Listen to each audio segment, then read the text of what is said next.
Greetings, gamers! Welcome to the seventh installment of my Dissecting Rogue Decks series, where I'm going to be going over yet again another Mega Monarch deck. It is time to begin.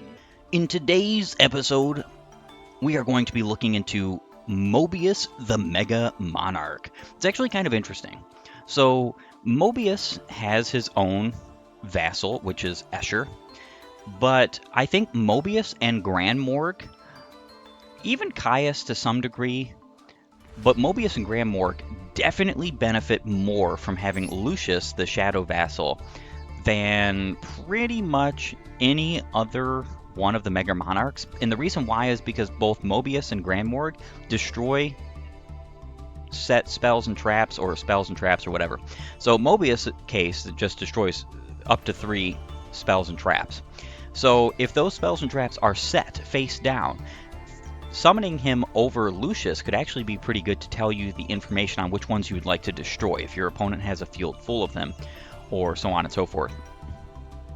And even if you were to summon the regular Mobius over Lucius, you'd still get this effect. And because it's a spell speed 4 that you are getting off of this insight into your opponent's stuff, your opponent can't activate any of these things in response to you viewing them. So it's actually pretty darn good. I would say that this is best with Grand Morgue, second best with Mobius. Maybe Caius is of similar value. I don't really think that any of them really truly need Lucius, but Lucius is just a good tech card for them. So I've got 1 Lucius, the Shadow Vassal, 3 Idea, the Heavenly Squire, 3 Ados, the Underworld Squire, and then 3 Warrior of Atlantis. You can discard this card to the graveyard, add 1 a Legendary Ocean from your deck to your hand. So that is my field spell searcher, because I am absolutely using a Legendary Ocean. Now, the Legendary Ocean thing is actually not really all that good. It's a pretty darn bad field spell, all things considered, because there's, I don't think, really hardly any level 5 water monsters that you would want to necessarily normal summon, especially in modern Yu-Gi-Oh! So reducing your water monsters level by 1 in the hand doesn't help most of the time. In this deck it does, and that's because of Leviathan Dragon, and I'm going to get to that. So 3 field spell searchers. This is not once per turn, so technically if you had a handful of these, you could use all 3, get all 3 of your Legendary Ocean. Not realistically something you want, honestly, especially because this deck has ways to recur the field spell from the graveyard. So speaking of that, honestly, you would only want to ever see 1 of these in your hand, but having less than 3 in your deck is not good for consistency's sake, especially because, again, this is a going second deck, so I have it at 48 cards. I have said before that you could easily minus or nix some cards to make these decks into 40 card decks. After I show off all 40 of the cards in this deck, I'm going to minus cards just to give you an example of how you could do that with this deck particularly, and make it so that it's not a 48 card deck and it would still run very well. So Escher the Frost Vassal, 1 of those. 1 Mobius the Frost Monarch. So when this card is tribute summoned, you can target up to 2 spells and traps on the field, destroy those targets. And I believe this is a trigger effect, right? But it's an optional trigger effect. It doesn't say you must target or you target. It just says you can target up to. I think you still have to destroy at least 1. I'm not entirely sure on this matter, but there's too many cards in the game of Yu-Gi-Oh! To know all these things. I have 1 Kiraz the Light Monarch. I have 1 Leviathan Dragon Daedalus. You can send 1 face-up Umi you control to the graveyard, destroy all of the cards on the field. This is not a good effect, realistically speaking, in the modern day of Yu-Gi-Oh! But it's a fun effect, especially if you do get it off, because if you have a Legendary Ocean on the field, it reduces this card's level by 1, meaning that he requires only 1 tribute rather than 2. So level modulation only matters in this deck for Leviathan Dragon. You would almost think, well, then why don't you have more than 1? Realistically speaking, this is a Monarch deck, not a Leviathan Dragon deck, so I'm not doing that for that. You'll see why further on down the road why a Legendary Ocean works in this deck more so than just being discard fodder to destroy everything on the field. I have 2 Radiant, the multi-dimensional kaiju. I have 3 Mobius, the Mega Monarch, so he can tribute. When he's tribute summoned, he can target up to 3 spells and traps on the field and destroy those. Now, if he's tribute summoned over a water monster, then he gets a spell speed 4 destruction of those spells and traps. The problem is that you have to be very careful. If your opponent has a monster, he can chain to this effect, or if you chain any effects to this, then your opponent could chain those spells and traps that you're going to destroy to those effects. So necessarily, this is kind of a good and a bad effect. It's basically like a Harpie's Feather Duster that has an additional strength to it, but can also be turned into a weakness. What this does mean, however, is if he is tributed over a water monster, and you target something like Solemn Judgment, that Solemn Judgment can't do anything to him because it can't be activated in response to his summon. It's pretty great in that sense. For an old school or more old school Yu-Gi-Oh effect, especially during the time that this was relevant, I think this is actually pretty powerful as like a side deck piece. Most Monarch decks, even in the heyday of Monarchs, ran Ether and Erebus and only those. And the reason being is because, Grand Morg, Caius, all these other monsters, they have cool effects when they go off, but typically they don't always get to go off. And they're more or less like going second tools, whereas Erebus and Ether are going first monsters. In fact, speaking of them, I have 1 Ether, 1 Erebus. Pretty much every Monarch deck wants at least 1 of each, because Erebus is recursion. Not only is he recursion, but he's a good boss monster. He's a good Foolish Burial target. He's a very good setup for your field, for your Monarchs plays, like with Pantheism in the Grave, Prime Monarch in the Grave, so on and so forth. And Ether is just great extension, as well as she's good protection. So Gameciel, the Sea Turtle Kaiju, I have 2 of those. 1 Pot of Avarice, 3 Tenacity of the Monarchs, 3 Pantheism of the Monarchs, 2 Interrupted Kaiju Slumber. And then I have 3 A Legendary Ocean. This card is always treated as Umi. All water monsters on the field gain 200 attack and defense. This is actually kind of relevant to some degree. It's not super relevant, but it means that my Mobius goes to a 3,000 attack point monster. And sure, that's not as good as him going to 3,600 on the attack with Domain of the True Monarchs. And the Domain is better level modulation, for instance, for him, because this card's level modulation does nothing for him. But as just a regular old 200 attack and defense buff, that's it. It could be worse. It could be better. Could be worse. Whatever. Reduce the level of all water monsters in both players' hands and on the field by 1. Again, this is only relevant for Leviathan Dragon in this deck, but it's still relevant for that specific card, so it's interesting to use it for that. I have 1 March of the Monarchs, 1 Return of the Monarchs, 3 the Monarch Storm Forth, 1 the Monarchs Awaken. I have 1 Jar of Avarice, 1 Tornado Wall.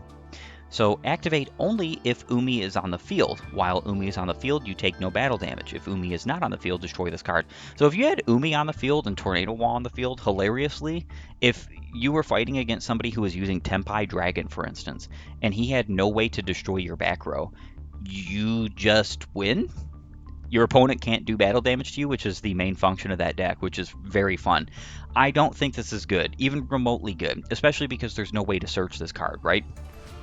However, it's just fun. These decks are just for fun.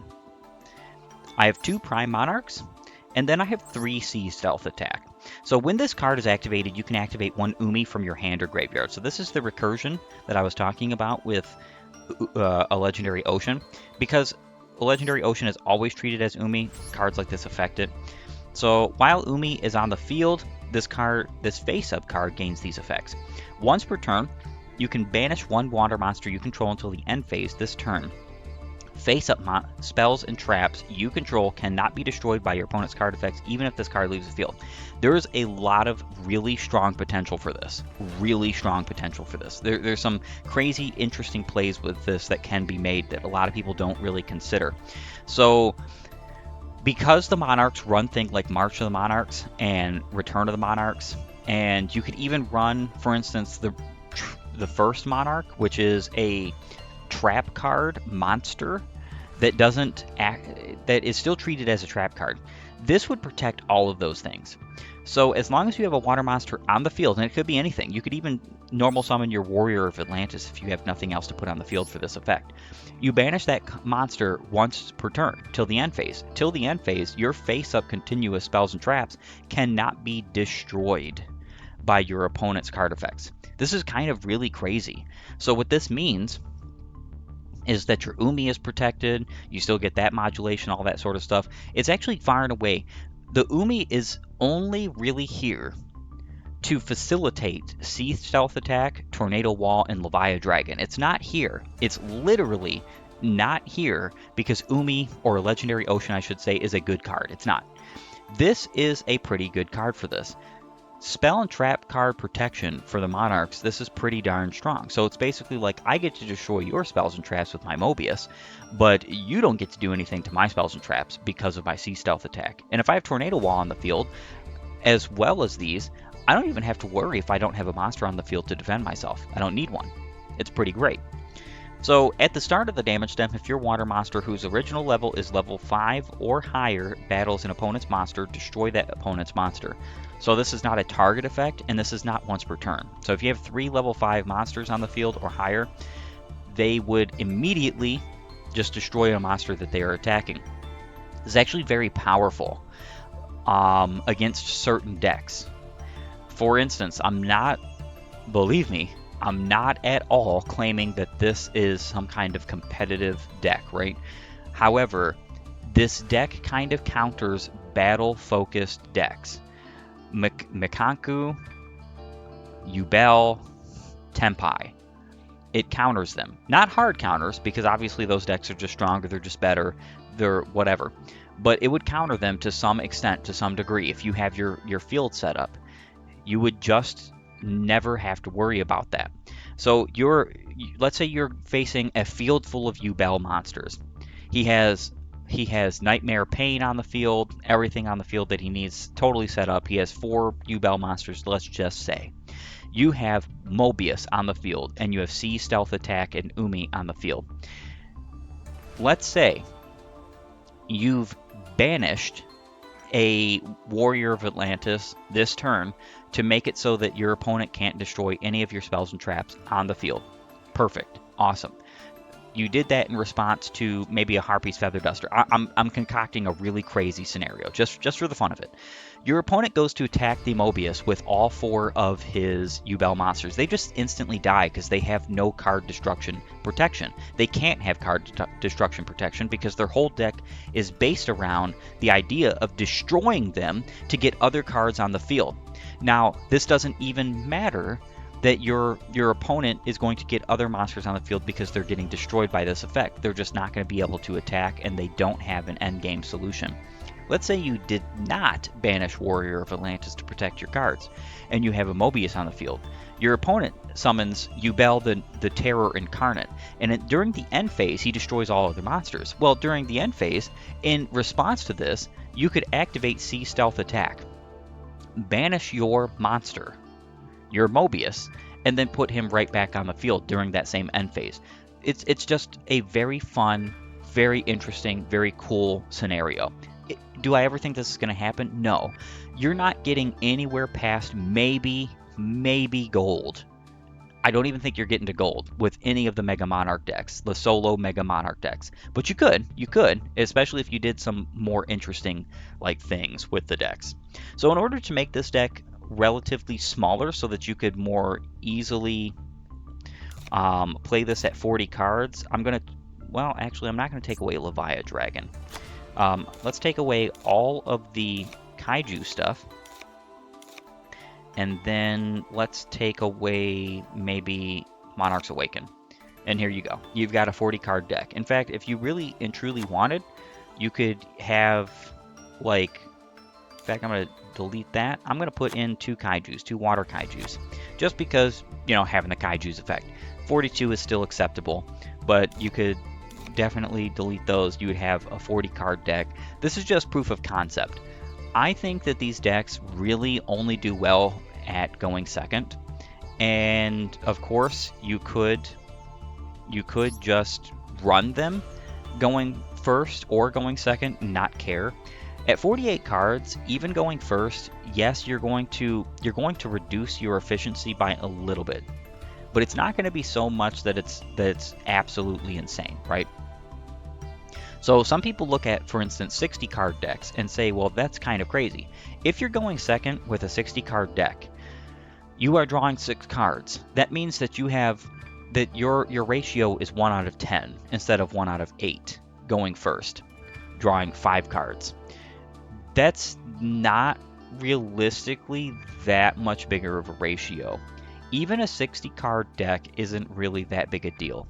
If you run a 60 card deck where you're using stuff like card destruction, hand destruction, trade in, any level of this, pot of desires, so on and so forth, you kind of just don't care about the fact that it has this so-called consistency issue. And then there's decks that run reasoning or that grass is greener. Those decks just they kind of would want like a 70, 80, 90 card deck if it was possible. So there are ways to make your decks bigger and still get relatively the same consistency out of them. It's kind of funny because when I see Yu-Gi-Oh!, especially the modern meta, most people talk about how you need like 20 combo pieces and or extenders in your deck. And you need 12 hand traps, and you need this, and you need that. And I'm just like, man, this is why I can't get along with the meta. And it's probably why I lose more often than I realistically should. Because I don't run hand traps in pretty much any of my decks. It's because I find them boring. Not only do I find them boring, but I find it kind of like... I find it kind of counterintuitive to deck design to run 3 of every single hand trap, because if you draw more than 1 in your starting hand, you're likely just losing, even if you are playing a 1 card combo deck, because if your opponent's playing a 1 card combo deck and he didn't draw more copies of Ash than you did, then he's at an advantage. But that's the showcase of my deck. It is time to demonstrate this deck in action. Alright, as I've said before, Monarch decks, the Mega Monarch decks, want to go second most of the time. Mobius is definitely no exception to this because Mobius wants to destroy spells and traps on my opponent's field. Unfortunately, I don't have a great hand right now, but it, could be worse.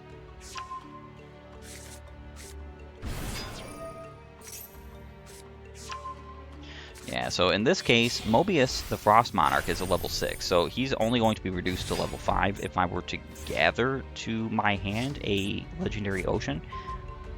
I'm still going to do that, obviously, because I've got Sea Stealth attack now, which is pretty darn good. Activate the Monarch Storm 4th. Perfect.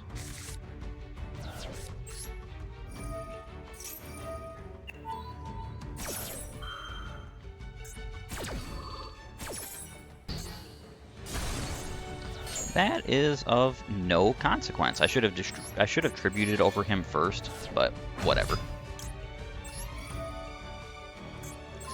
And select another spell and trap card to destroy. Both of them are gone. Mirror Force. Wow. Pretty darn good. So I don't actually even care to the remotest that I lost the Umi, because I'm just going to recur it on my opponent's turn. In fact, when I go to my opponent's turn, I'm going to turn on my activation to on rather than auto.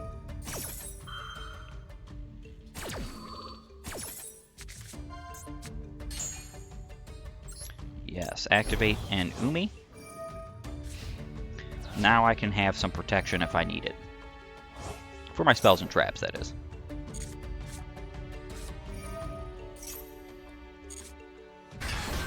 Drew him. And that was his end phase. Wow, that's pretty, grossly pathetic, but also I did, after all, destroy my opponent's field. I could draw 2 right now if I really wanted. I'm not going to do that, obviously. Another interesting thought here is that because Mobius the Mega Monarch is only reduced to a level 7, he is not capable of using just one monster for his tribute. However, one thing I will note here is even in this case, I would still want to do this. I'm not going to tribute him over one monster, I'm going to tribute him over two. So not by his effect. Goodbye. Mobius, I'm not activating his effect because you don't have to activate the Mega Monarch's effects for the most part. I think Caius you still have to, but only to one card. Ryza you still have to, but otherwise you don't.